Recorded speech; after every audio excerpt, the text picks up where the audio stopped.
राम मंदिर में रामलला के विराजमान होने के बाद पहली बार जब अयोध्या के कारसेवकपुरम से 84 कोस परिक्रमा के लिए राम भक्त बस्ती के मखौड़ा धाम रवाना हुए, तब साधु संतों और राम भक्तों ने अयोध्या नगरी में जय श्री राम का ऐसा जय घोष किया जिसकी गूंज 84 कोस दूर तक सुनाई देने लगी।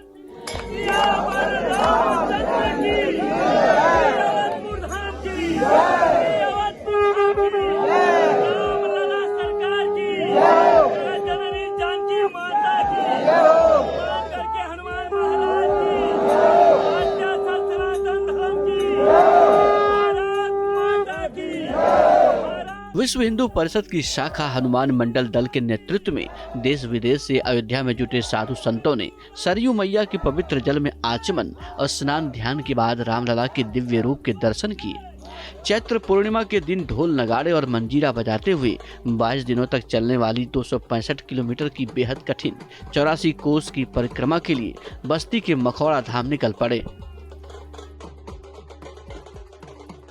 ये परिक्रमा तो मखौड़ा टू मखौड़ा है, लेकिन अयोध्या से लोग जाते हैं इसलिए अयोध्या वापस आते हैं। रामकोट की परिक्रमा करते हैं, सीताकुंड इत्यादि का दर्शन करते हैं, लेकिन परिक्रमा का जो महत्व है मखौड़ा टू मखौड़ा ये है। लेकिन अयोध्या में जाने के नाते हम यहाँ वापस आते हैं। बड़ी संख्या में लोग मखौड़ा जाते हैं, मखौड़ा से वापस भी चले जाते हैं। लगभग 265 किलोमीटर सब मिला के पड़ता है और इसमें मुझे 22 दिन लगे।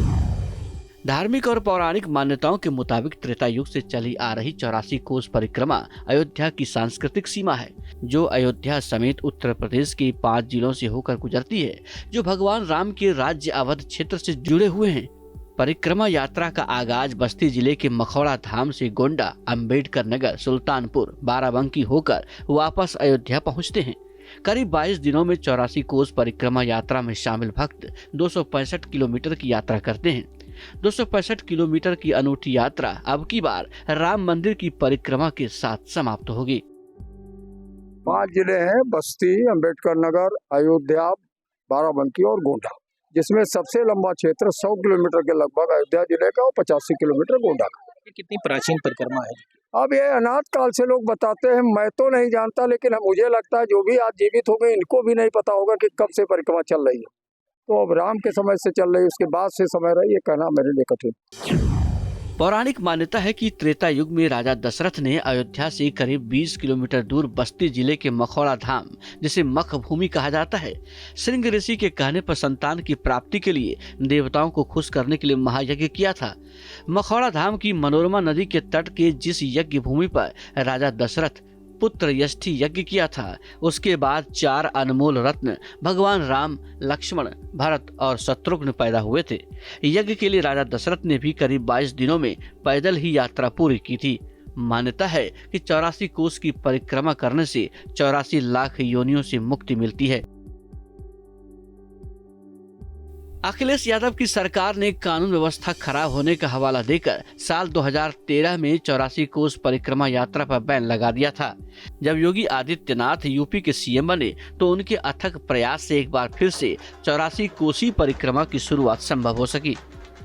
अयोध्या की 84 कोसी परिक्रमा करने वालों में सबसे ज्यादा श्रद्धालु महाराष्ट्र और गुजरात से आते हैं। मान्यता है कि समर्पण से की गई 84 कोस परिक्रमा के बाद संतान की प्राप्ति होती है। अयोध्या के राम मंदिर में जब से रामलला विराजमान हुए हैं, भगवान श्री राम की एक झलक पाने के लिए राम भक्तों का तांता लगा हुआ है। पहली बार पूरे देश के राम भक्त बढ़ चढ़कर 84 कोस परिक्रमा में शामिल हो रहे हैं। ढोल नगाड़े की धुन पर नाचते गाते यात्रा पर निकले साधु संतों का जोश और राम भक्तों के जय श्री राम के जय घोष की गूंज बस्ती से अयोध्या तक सुनाई देने लगी है। Team news nation.